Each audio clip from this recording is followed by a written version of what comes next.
Have you ever seen a project which is collapsing free fall?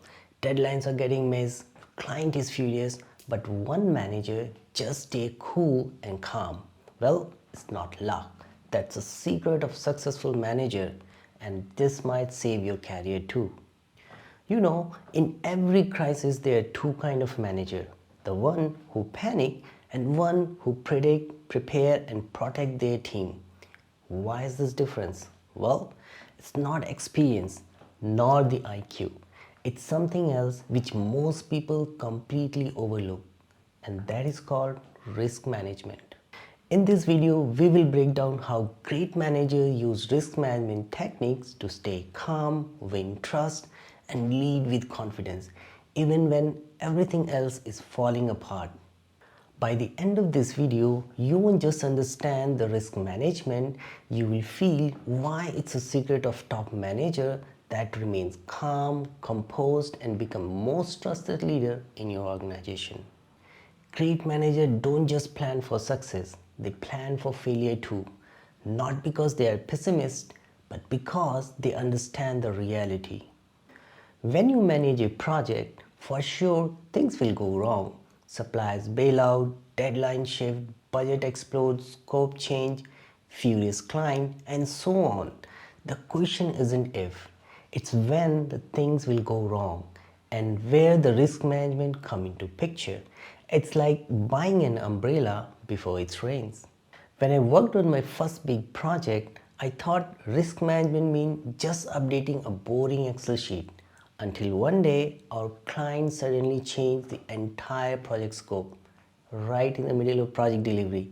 And trust me, everyone froze. But my manager, wow, he was calm as Buddha. He smiled and said, well, good thing is that we mapped this scenario last week. He literally pulled out a plan labeled as Plan B. And that's what when I realized great managers don't predict future, they prepare for it. According to PMI, 37% of projects fail because no one planned for risk. The 1 out of 3 project is collapsing simply because no one asked what could go wrong.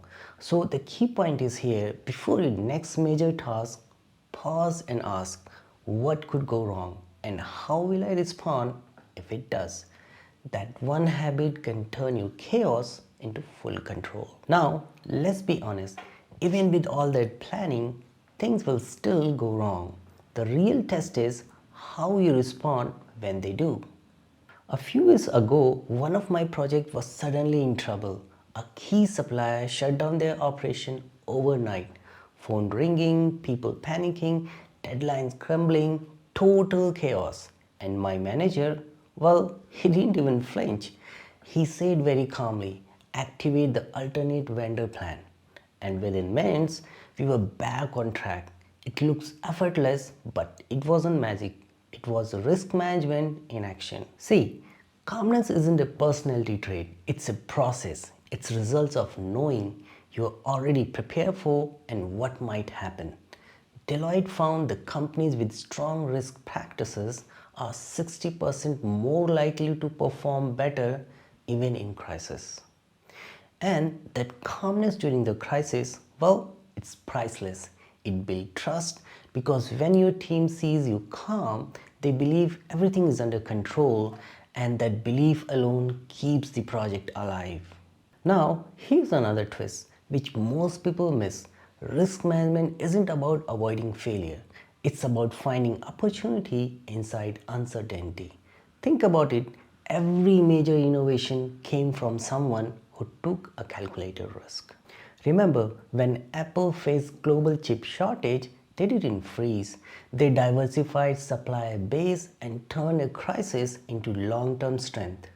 McKinsey found 70% of companies who were practicing proactive risk management outperformed their peers during the pandemic. So, next time when something goes wrong, don't just panic. Ask yourself what opportunity is hiding inside the mess, because behind every risk is a chance to prove leadership, earn trust, or innovate faster than everyone else. Now, let me tell you one funny thing about me. I used to hate risk management. I thought it was just some paperwork, more forms, more Excel sheet, more meetings, and useless PPTs until I lost a project because one tiny risk I ignored, so tiny that I don't want to talk about it. That mistake taught me everything. I realized the risk management isn't about control, it's about confidence, it's emotional maturity, it's staying calm when everything seems panic. Every time we prepare for risk, we are not protecting a project, we are building trust. We are becoming the person that other looks to while everything is falling apart. And that calmness, well, that's not luck, that's called leadership. So, what did we learn today? Well, great managers don't stay calm because they are fearless. They stay calm because they are prepared. Risk management isn't about avoiding problems. It's about facing them with confidence. When we manage risk, we don't just save projects, we build trust, courage, and credibility. So, next time when life throws uncertainty on your way, take a deep breath and remember preparation isn't boring, it's just what turns pressure into power. If this video helped you to see the risk management differently, hit that like button. And if you're serious about growing your career as a project leader, make sure you subscribe because this journey is just getting started. We'll see you in next one.